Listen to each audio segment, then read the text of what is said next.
You're listening to PetLifeRadio.com.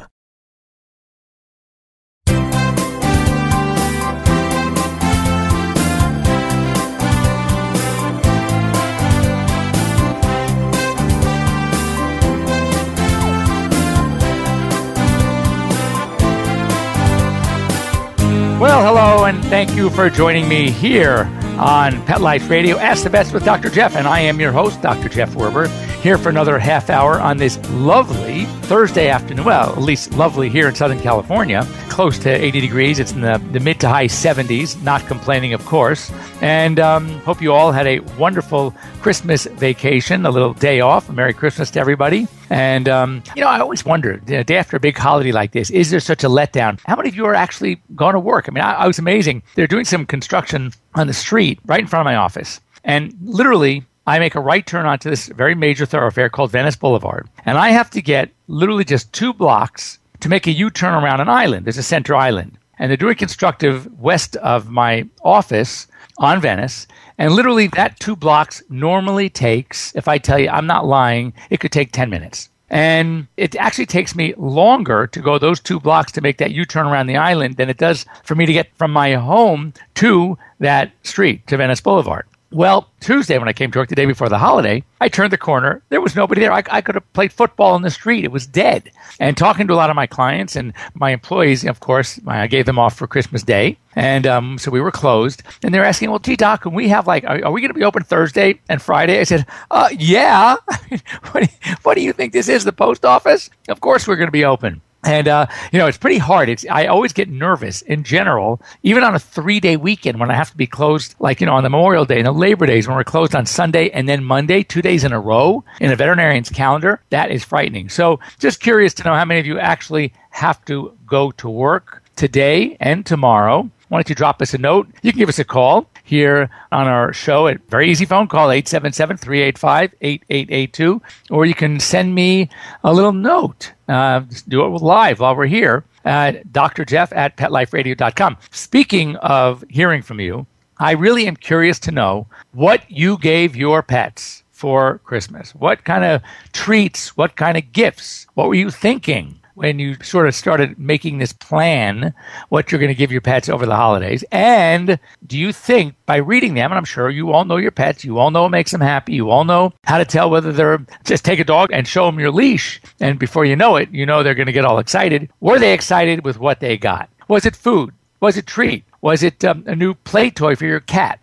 I want to know what we got. In fact, what I'd like over this week, because I know that to get you to stop on vacation today if you're not working, I want you to send me to drjeff@petliferadio.com or drjeff@drjeff.com. That's Dr. Jeff at drjeff.com. Just identify who you are, that you listen to us here on Pet Life Radio, Ask the Vets with Dr. Jeff. Not only will we share what you tell us on the air, but that'll be next week. However, that'll be the day after New Year's. However, we're also going to send you a free ProSense pet product from our sponsor, ProSense. So that makes it even more worth it for you. So whatever gift you got your pet, your dog or your cat, or even if you forgot to give them a gift, that's okay, because we're going to get something from Pet Life Radio and ProSense to make it worth your while to go ahead and drop us a line, send us a note, because I think we all want to know. I think everybody wants to know. And if nothing else, it's going to give all of our listeners some ideas of what to get for next year.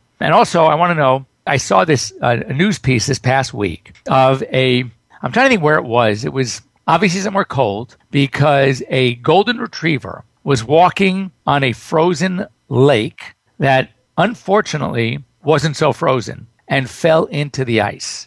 And here is this dog. Now, I got to tell you, for a person to have fallen through this into the icy cold water, we'd be hypothermic like crazy. This dog was just so casually swimming around. Fire departments came. They had to go in with their gear on, all suited up, and they got the dog, and they had a rope with them. They pulled both the rescuer and the dog to safety, and the dog looked totally fine. The dog looked like it was just going for a nice winter swim. It was amazing to me. It wasn't shivering. It wasn't shaking. It wasn't stressed. It was unbelievable. And, it's funny when I think about when my dogs swim during the winter in an unheated pool. nobody else would swim in the unheated pool. They go in like it's nothing. And you think, two of my dogs are Labradors, and I have a Labradoodle, and they're so used to it. Their coat, their skin is so thick that we feel sorrier for them than they feel for themselves, because it doesn't seem to bother them one bit. It's actually amazing. So because I'm so spoiled here in sunny, really unseasonably sunny Los Angeles, where it's been we had some cold days. I'm still hoping for more snow up in the mountains because I can't wait to take off and go snowboarding, which I'm planning to do next weekend. But I want to know, what precautions are you taking with your pets during this icy cold weather, and some good ideas that we might be able to share with other people, because I think that's really important, that all of our listeners know kind of what's in store for them and what we can do to help them and their pets brave the icy cold winters, especially in places like Minnesota where it is icy cold. So anyway, I also want to talk to you about some of the strange cases I had last couple of weeks. And one of the things that comes to mind in understanding and recognizing our pets is that I have had 2 cases of animals that have eaten really weird things and didn't present, interestingly, with the typical blockage. One of them, we ended up going into surgery, and the diagnosis was not made. Typically, when a dog eats something and has an obstruction, the problem that we see is a very tender, painful abdomen and a particular gas pattern that we might see on an x-ray. And of course, a history of having eaten something. Often the owner will come in and say, I saw my dog chewing on blank, or we are missing, blank.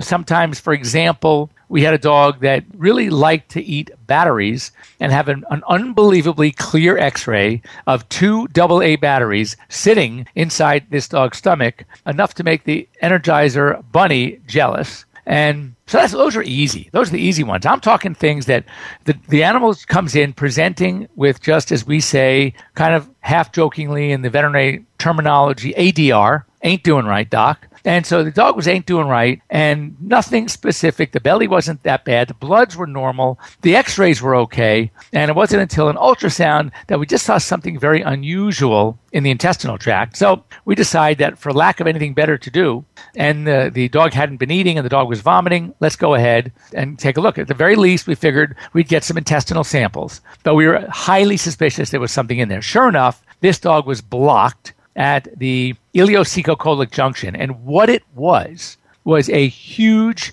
clump of hair. It almost looked like, have you ever had a stuck drain in your house? The kitchen sink is just blocked up, and you get that Roto-Rooter guy coming in, and they're trying to clean up all this stuff, and all that comes out is just muck. Nothing really specific. It was an accumulation of all these things. That's what was in this poor dog's intestine, and it was causing all the problems. Well, because it was not bone material, it was not metallic, and it really didn't show up on x-ray, because it wasn't a complete non-movable obstruction where gas couldn't get through, that's why it didn't present with a typical gas pattern. And because it had been moving up to a certain point, it explains why the dog's belly wasn't extremely tender, like, ouch, I got something inside of me, please be careful. And that's what it was. And the ileocecocolic junction is a really weird spot. And a lot of times, that's where we will catch a problem, something going on in that particular area. And it's very challenging because it's a very difficult area to determine, is what is causing the plug now going to create more problems or not? And we just don't know. So sometimes you're just going to have to go. You got to trust your intuition. You got to trust your veterinarian. If there's any doubt, anyone with really good ultrasound skills can often help make a determination. Obviously, you don't want to go in to explore unless you have to, because that's sort of what we call an invasive way to find out what's going on. But with the help of the ultrasound, it might, sort of guide us to making the correct decision. The second case, somewhat similarly, in that it was just so bizarre, having 2 similar cases where, again, it was not your classic presentation of an obstruction. It was a dog who was not doing well and would vomit, but sometimes would eat, wouldn't vomit all the time, didn't have the classic gas pattern, etc. And this dog, too, it looks like it ate wood, and it may have even been like a wreath or something. And again, dogs like this kind of crud. And it was all sitting there in the intestine. And according to our surgeon, what it looked like, he said it would block and then it would move. It would block and then it would move, because there were areas of the intestine that were very irritated but it didn't actually what we call perforate. It didn't make a hole in the intestine. So that explains why we didn't have that classic signs, but this dog was one sick dog. And what happened then, what got us to say, you know what, we really got to move on this, is the dog started showing signs of what we call toxicity, where the eyes, the white parts of the eyes called the sclera, were beet red and injected. The eyes were sunken in. The dog was extremely dehydrated despite being on IV fluids. And it was becoming what we call septicemic. That means that it was starting to get signs of infection. The white cell count was going high. And this poor guy, despite the fact that everything else was normal, was not getting better, but was actually getting worse, and then after an ultrasound, clear indication that at the very least, this dog needs to be explored. And if we found nothing, then we'd have to take some biopsy samples of the stomach, of the intestine, looking for possibly intestinal lymphoma, looking for possibly an inflammatory bowel disease, and things like that. So anyway, I just want to caution you that you don't want to wait too long, even though your pet signs aren't going to be extremely clear and textbook, if you will. Don't wait too long. If things aren't right, if your dog is, as we say, ADR, ain't doing right, and it's going on for more than a day or so, go to see a veterinarian. Let's get an answer. There are some things that can be checked out that might, help us determine whether or not this is something that needs to be addressed. Anyway, we are here at the halfway point of our show. What I want to do is thank once again our sponsors, ProSense Pets. I want to thank our retail partners like Walmart and Target, where you can get our full line of ProSense products. And you are here with me, Dr. Jeff Werber, on Ask the Vets with Dr. Jeff here on Pet Life Radio, and we'll be right back. We'll be right back, right after these messages. Stay tuned. Swipe It's a revolutionary new product that literally swipes away cat hair from virtually any surface. Most of us struggle with a roller or vacuum cleaner to clean up cat hair, but anyone who has tried either of these knows they just don't work very well. But Swipe It's patent-pending glove has a magnetic-like quality that removes cat hair from almost everything. And best of all, Swipe It's is machine washable, so you can use it over and over again. To order, just visit swipeits.com. That's SWIPETS. A simple solution for shedding. I love animals.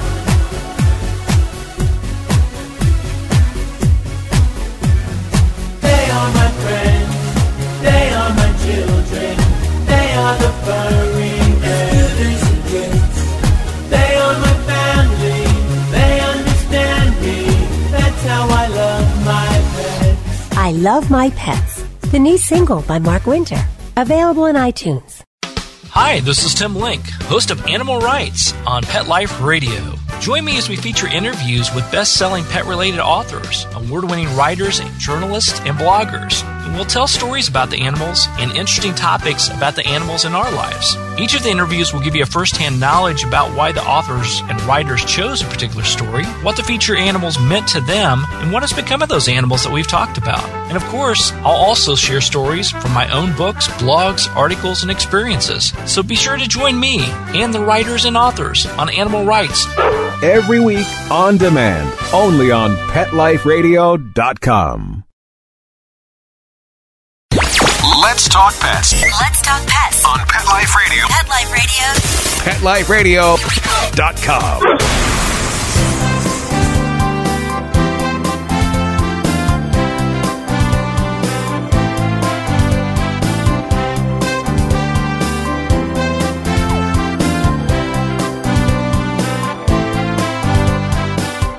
So welcome back to Ask the Vets with Dr. Jeff. I am your host, Dr. Jeff Werber, here on Pet Life Radio, and we are a Catch It Live program, so we want to hear from you. Don't be shy. Don't be embarrassed. You can give us a call at 877-385-8882, or if you are shy, and God, there are a lot of you out there that are shy, just go ahead and send me a note, Dr. Jeff, drjeff at PetLifeRadio.com, or drjeff at drjeff.com. And if you are just joining us, I once again want to thank our sponsors, ProSense Pet Products, available at your local retailers. And just FYI, give us a call, send us an email, And in addition to an answer, we will also go ahead and give you a free, count it free, ProSense pet product. So you can't go wrong. Anyway, so we just talked about some weird presentations. When we talk about cases like this, I really want you to all learn, because what I hate happens is when something happens on the negative, where somebody was not prepared for something, somebody didn't know.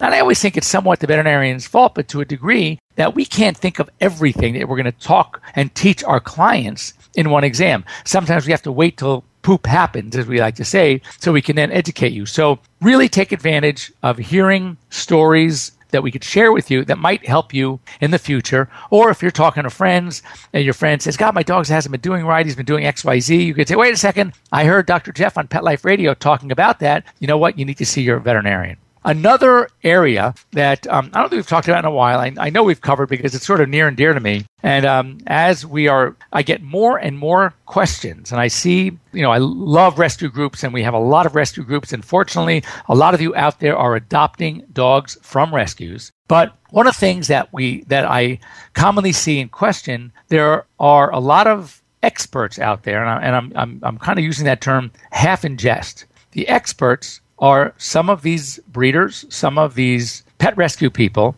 that seem to know, at least in their own minds, more than the veterinarians. So they are, for example, giving the adopters information that is a bit antiquated. And I want to caution you that when you are in a situation like that, I would make sure to, regardless of what the paperwork says, regardless of whether or not the paperwork says, oh, no, you don't need to see your veterinarian for another, X weeks, or the next shots are due whenever, don't believe them. See your veterinarian. They may be right. Hopefully they are. I see more and more are actually kind of picking up on this and doing a better job. But there are still a lot of experts, and again, using the term loosely, out there that have not updated their information. And one such area is as far as vaccines. I am still seeing way too many pets that the vaccine series is being started at 6 weeks. That is way too early. One has to wait at least 7, preferably 8 weeks. And then I had a lady come in, and that like when your veterinarian gives vaccines, they'll often put a sticker either in your little pamphlet or on the record from the vaccine. There were stickers. The dog was only 12 weeks old, and there must have been 6 or 8 stickers on that thing already. That is, oh my God, talk about overkill. That is way too much. Not only is it unnecessary, giving vaccines too frequently or too early can actually be detrimental, as can counting the number of vaccines instead of the spread between the vaccines. In other words, 2 vaccines given 4 weeks apart can be more effective than 3 vaccines given 2 or 3 weeks apart. And you really need to know that. That is very important to know when to start vaccines, how frequently to give them, how many vaccines to mix together and give at one time, and what vaccines to give. So here are some guidelines. And again, this is my opinion. This is my show, so I get to be on my soapbox. However, I absolutely encourage you to check with your veterinarians as well. So firstly, puppies, typically, if started around 8 weeks of age, are going to need 3 sets of vaccines. That's 8, 12, and 16 is ideal.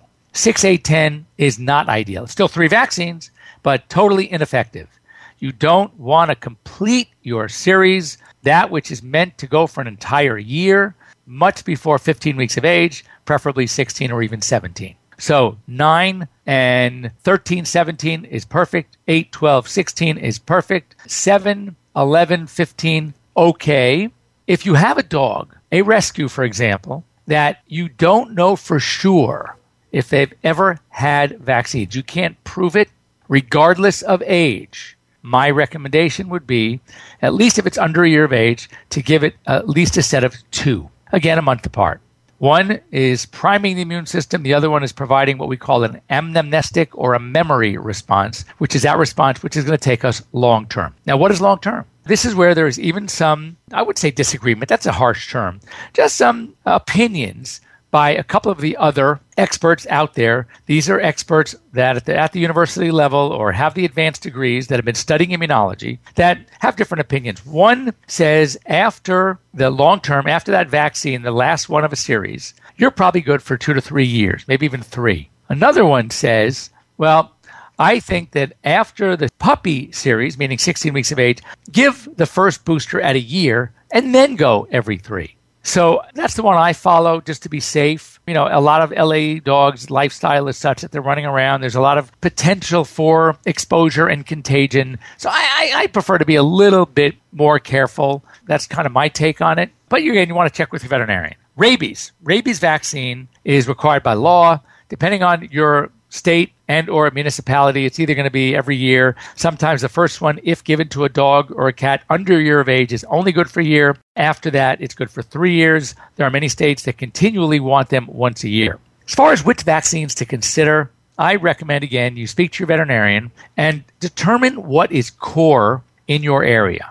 Core are diseases that are prevalent, that you know exist, that should be vaccinated against. Some of the vaccines that are, and also I want to add one more thing, core means lifestyle. For example, I have cats. I have a lot of cats, 8 to be exact. They're all indoors. Do my indoor cats need leukemia vaccine? Do my indoor cats need rabies vaccine? Let me add that in California, rabies is not required in cats. In states where it is required, regardless of whether your cat is indoor or outdoor, you probably have to do it because it's required by law. Not a big fan of that, but it is what it is. But in California, since it's not required by law, and my cats are indoors, I have not invited any rabid animals into my home in quite a while, from bats to raccoons to you name it, to squirrels to skunks. So I think I'm pretty safe. And the only vaccines that I give to my cats on a very infrequent basis are the upper respiratory vaccines because, of course, those can be introduced into the home via open windows, cats that are roaming outdoors, etc. But rabies obviously requires the bite of a rabid animal. Feline leukemia requires prolonged, direct contact with a leukemia-positive carrying cat. And again, that's not going to happen in my household. Let's talk some dog diseases. Bordetella, the lay term we call it is kennel cough. In LA, I call it take your dog for a walk cough, go to the dog park cough, take a walk on Melrose cough, go to the vet cough, go to the groomer cough, go to the doggy daycare cough. It is everywhere. So therefore, I recommend the Bordetella vaccine as one of our core vaccines. Now, leptospirosis, for example, I don't consider core. Now, if I have a patient that frequents hikes up in the mountains and things like that where lepto might be a problem, then for that dog, yes, I will give a lepto vaccine. Likewise, the Lyme disease vaccine, that's just not a huge problem here in Southern California. So it is not part of my core vaccines, nor is a rattlesnake vaccine. However, again, if one of my patients does a lot of hiking with the owners and they say they've identified and know they're in a rattlesnake area, then of course we are going to give the rattlesnake vaccine. So it's very important to treat your pets as individuals and check with your veterinarian. And that's what we want to do because we want to make sure that we only give them that which they need. Now, cats are a little different. There is, again, some discussion, I wouldn't say argument, some opinions about whether or not you need to give cats a series of 3 vaccines because many have shown and proven that most cats at 12 to 13 weeks of age have developed their immune system enough to wait the year at least before their first adult booster. So I'd say for a cat, if you wanted to do 9 and 13 weeks, that's probably going to be fine, especially for an indoor cat. An indoor cat, because it's not going to be challenged that much by what's out there. Now, one thing that we've seen a lot of, and I've been doing what's called titers. I have a lot of clients that really don't like to give vaccines unnecessarily. And unfortunately, though the rules have changed in the animal world for both dogs and cats as to how often, how frequently we need to booster our dogs and cats, what would once be every year, now for most of them, many of the vaccines, it's every 3 years. Rabies is 3. Distemper parvo is 3. FVRCP, the feline vaccine for rhinocalisi pneumonitis, is 3. Bordetella, I still think 1 or even, believe it or not, 6 months. If your dog frequents, travels a lot, goes to the doggy daycares, goes to the groomer facilities often, goes to boarding facilities often, it's really not that great a shot. So you might want to give it every 6 months. Again, I would check with your veterinarian. Now, I had a question recently. I had presented with a 9-year-old, 10-year-old cat, indoor only, had not had any vaccines for several years. Cat was healthy as can be. My cat should be so healthy. And the subject came up of, oh my God, we noticed we hadn't given vaccines in a long time. The owner was a little bit hesitant to give vaccines because of what she's been reading. So I called one of my gurus who's here based in Southern California, immunologist. It's her lead that I often follow when it comes to vaccines. And I called her up and I asked her, I said, look, I have this patient in front of me, 9.5, 10-year-old cat, healthy as can be, hasn't had vaccines in several years, indoor only. Do I need to vaccinate? And her answer was not even a moment, a split second's hesitation, was absolutely not. So again, we really feel, many feel, that once our pets hit a certain age, they are so immune. Their own immune systems are so well developed, have been primed for so many years with low levels of whatever, and they do not need our vaccines any longer. And again, I can only share that with you. You need to check with your vets, but I've seen a lot. Now, I have been doing titer testing, as I mentioned earlier, and with the titers, it is a test that we run that measures antibody, measures existing antibody. And I have some animals that, some owners, I should say, that really just don't like to give vaccines if not necessary. And I give a deal to my clients, and I think it's a great deal. Sometimes they thank me for it. I say, I'll tell you what, I know it costs money to do the test, and I know it costs money to vaccinate. And I know as a consumer, you'd feel like being ripped off if you have to pay for both. So I say, I'll tell you what, I think that titering is a better way to go. Because if we show that your pet is amply protected, then why vaccinate? Why throw more antigen at him to stimulate the immune system? Just let him be. He's got enough protection already, antibody protection already. So I'll tell you what, do the test. I think it's a better way to go. If that test comes back low, meaning we don't have enough protection, which, by the way, I rarely get. I get it a few times. I'll throw in the vaccine for free. So that way they can't lose. They're not paying twice. I sound like it's a great way to go. And I think I'm doing the pet a service. And I'm certainly making my clients happy because they don't feel like they're being ripped off and having to pay twice, both for the test and then for the actual vaccination injection. Well, I could tell you that in years and years I've been doing titer testing. I can count on two hands. And now I'm talking hundreds and hundreds of animals that I've ended up having to vaccinate. So there you have it. Anyway, I'd love to hear what your veterinarians say. Send me a little note to Dr. Jeff at PetLifeRadio.com. Next week on our show, call us at 877-385-8882. I want to know what your doctor's vaccine protocols are. Do they agree? Do they disagree? I'd love to have a little active discussion about this. I think it's really important because I do believe we as a profession have been and sometimes still are over vaccinating. Well, thank you for joining us here on Pet Life Radio. You're on with Dr. Jeff Werber. Ask the Vets with Dr. Jeff. And once again, I want to thank our sponsors, ProSense Pet Products, and our retailers for carrying ProSense Pet Products. And we want to wish you a very, very happy New Year. And we'll be here next Thursday live here on Pet Life Radio. Let's Talk Pets every week on demand, only on PetLifeRadio.com.